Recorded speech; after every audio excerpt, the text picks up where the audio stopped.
Poco F6 nggak berasa udah setengah tahun saya pakai, jadi saya kepengen sharing pengalaman penggunaan HP ini. Karena udah dapetin update software beberapa kali, siapa tahu teman-teman ada yang mau beli atau yang sudah jadi user Poco F6.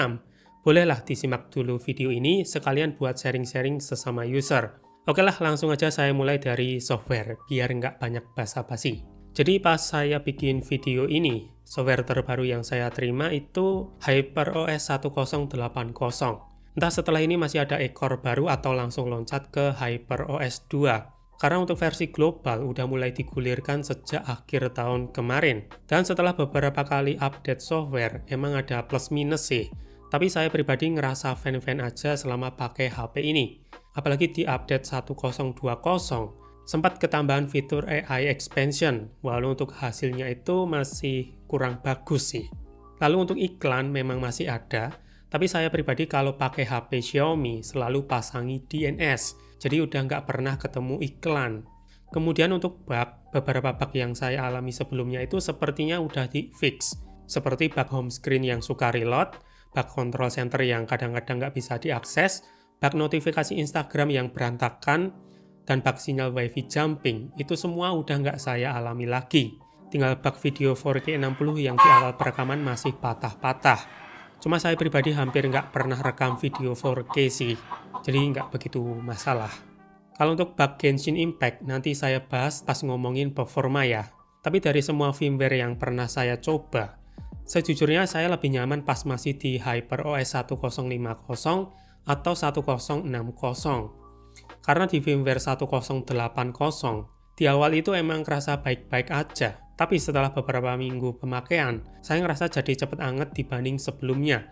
Kira-kira suhunya itu sekitar 40 derajat Celcius. Padahal cuma buat sosmed dan nonton anime di base station. Dan itu berimpact ke konsumsi baterai yang jadi lebih boros. Ingat ya, saya bilang cepet anget, bukan cepet panas, apalagi overheat. Karena untuk HP, suhu 38-43 derajat Celcius itu hitungannya masih anget. Panas itu kalau udah di atas 44 atau 45 derajat Celcius. Kalau overheat itu udah di atas 50 derajat Celcius. Sampai HP-nya itu ngasih notifikasi overheat dan biasanya minta dimatikan. Dan udah itu aja sedikit catatan dari saya untuk software experience Poco F6. Kalau Poco F6 punya teman-teman gimana? Apakah ngerasain hal yang sama? Atau masih aman-aman aja? Coba sharing di komentar. Terus ke topik berikutnya, apakah setelah update performa Poco F6 makin di limit seperti Poco X6 Pro? Dan apakah Poco berhasil mengoptimasi Snapdragon 8S Gen 3? Nah, soal ini biar objektif ya. Bisa teman-teman lihat di slide, dari hasil benchmark, skornya itu malah naik. Walaupun naiknya juga nggak begitu signifikan. Kalaupun mau dianggap sama ya nggak masalah. Karena emang Snapdragon 8S Gen 3 ini tuh chipset yang powerful. Jangan mentang-mentang ada S-nya kalian anggap jelek ya. Ini yang kepala 8 coy. Ya intinya dari pengujian sintetis, hasilnya itu nggak ada perubahan. Atau nggak ada penurunan performa yang krusial. Berlaku juga untuk performa harian dari Poco F6. Saya ngerasa performanya itu enak-enak aja. Masih ngebut dan buat jalanin aplikasi juga berasa ringan. Karena HP-nya itu pakai teknologi storage UFS 4.0 dan RAM LPDDR5X. Tapi untuk multitasking, di unit saya ini kan RAM-nya 8GB. Menurut saya HyperOS ini tuh masih agresif buat ngekill aplikasi yang ada di background. Apalagi kalau agak lama ditinggal, udah pasti pas balik itu bakal reload. Kalau belum terlalu lama itu masih aman sih. Nah sekarang ke performa game, tapi di sini saya ceritain game yang saya mainin aja ya. Tapi sorry, untuk game emulator, saya emang nggak main game emulator sih. Karena di rumah itu ada PC. Dan seharusnya 6 bulan terakhir itu update GPU driver untuk Poco F6 itu udah mulai banyak dan mulai optimal. Untuk ini cek-cek aja untuk video review channel lain ya. Oke, pertama COD Mobile sekarang udah bisa di 120 fps. Tapi di graphics mode ya, kalau very high atau max itu cuma mentok di 60 fps. Dan yang saya suka, dipakai main lama itu frame rate-nya stabil dan suhunya relatif adem sih. Di 41-42 derajat Celcius. Kedua, Bang Dream sekarang juga udah bisa main di 120 fps. Tapi jangan pakai grafik 3D kalau nggak mau ngalami lag. Dan yang pasti kalau main di 120 fps, suhunya itu bakal lebih tinggi daripada frame rate 60. Main setengah jam itu bisa tembus 43 derajat Celcius. Kalau main di 60 fps, suhunya itu masih di bawah 40 derajat Celcius. Jadi mending main di frame rate 60. Karena game rhythm itu lebih nutut skill daripada visual. Ketiga, Mobile Legends. Dari awal game ini tuh udah bisa rata kanan 120 fps, tapi di settingan ini bikin HP-nya itu cepet banget panas. Pernah nyentuh 45 derajat Celcius. Dan itu berimbas ke baterai yang jadi lebih boros. Cuma kabar baiknya, masalah touch delay di HP ini tuh sekarang udah nggak begitu berasa sih. Jadi buat teman-teman yang player Hero Funny atau Fast Hand, saya rasa bakal happy. Keempat, Honkai Star Rail. Biasanya saya main di grafik rata kanan 60 fps, dan untuk banyak skenario gameplay masih sangat playable. Tapi kalau HP-nya mulai panas atau throttling, animasi ulti karakternya itu mulai ada frame drop. Jadi solusinya tetap pakai fan cooler ya untuk game yang satu ini, biar performanya itu kejaga.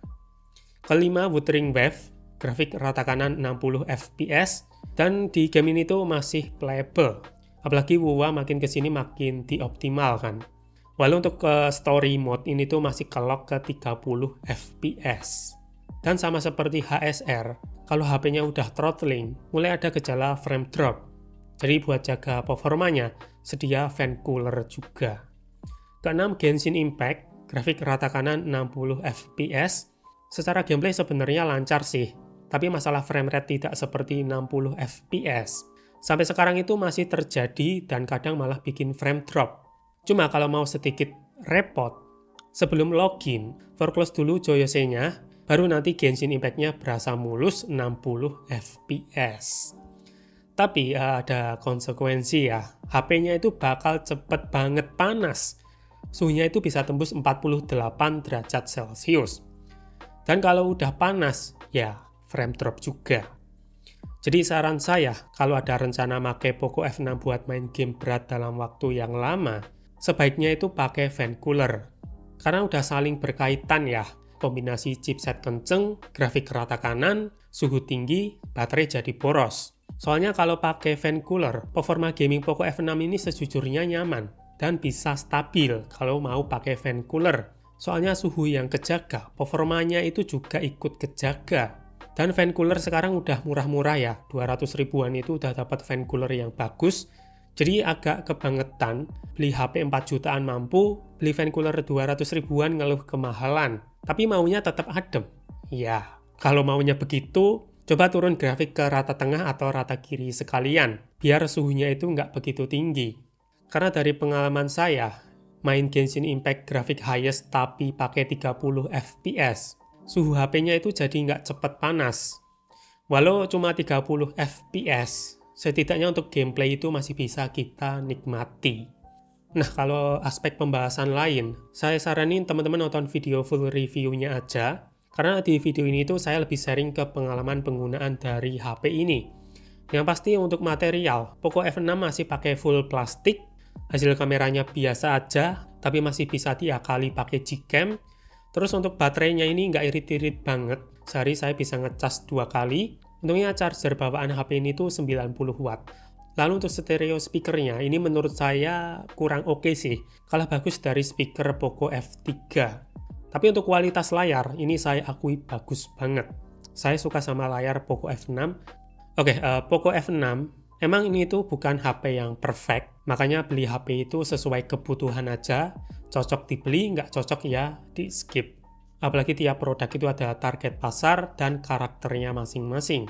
Contohnya Poco F6 ini karakternya HP yang press to performance. Jadi jualan utamanya ya di performa, dari Snapdragon 8S Gen 3. Bisa dianggap wajar sih kalau beberapa aspeknya itu ada yang dikurang-kurangin buat neken harga jualnya. Jadi begitulah sharing pengalaman penggunaan dari Poco F6 setelah setengah tahun pemakaian. Kalau teman-teman ada pengalaman lain, boleh sharing-sharing di komentar. Oke, sampai jumpa di video sharing pengalaman HP berikutnya dan Mata Asita.